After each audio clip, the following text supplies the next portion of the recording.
Welcome back to Quarantine Apologetics, defending the faith while under lockdown. I'm Alan Rule. There's a myth going around, and it started with liberal scholarship, and of course Barterman promotes it, is this thing that the Gospels, Matthew, Mark, Luke, and John, are originally anonymous, and the names were tagged on to the documents in the mid-2nd century.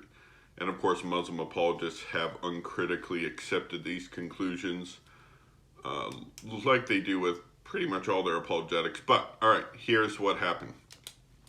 So, these liberals think the Gospels are written between 70 and 90 AD, and that the names are attached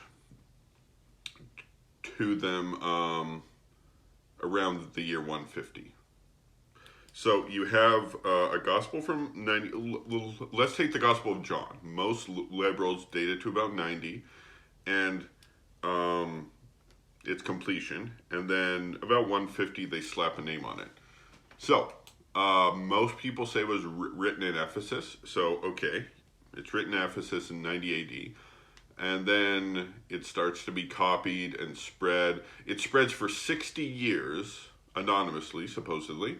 And then, now keep in mind, John's the most widespread gospel. We have the best manuscript evidence for the Gospel of John.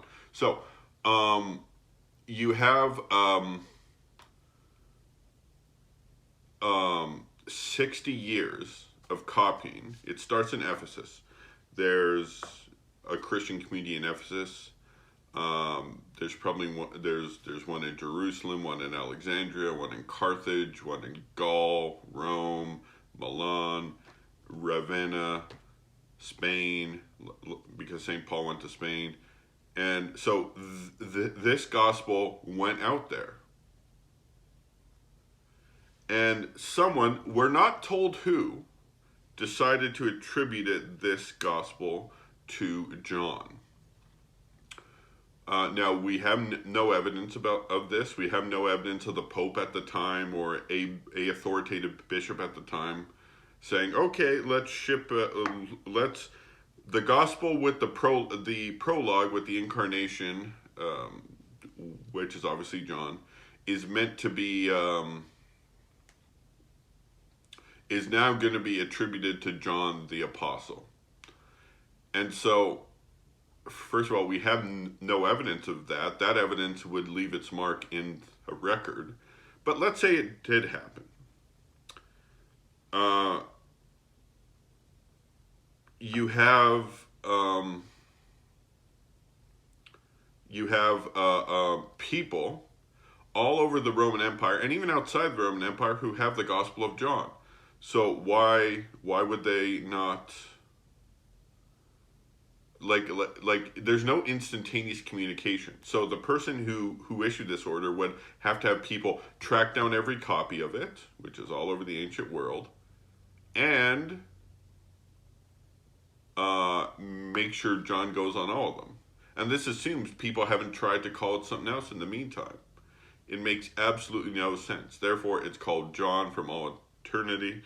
And the same is true with Matthew, Mark, and Luke. And by the way, for Luke and Mark, if they're just going to attribute names when they don't know who wrote it, why don't they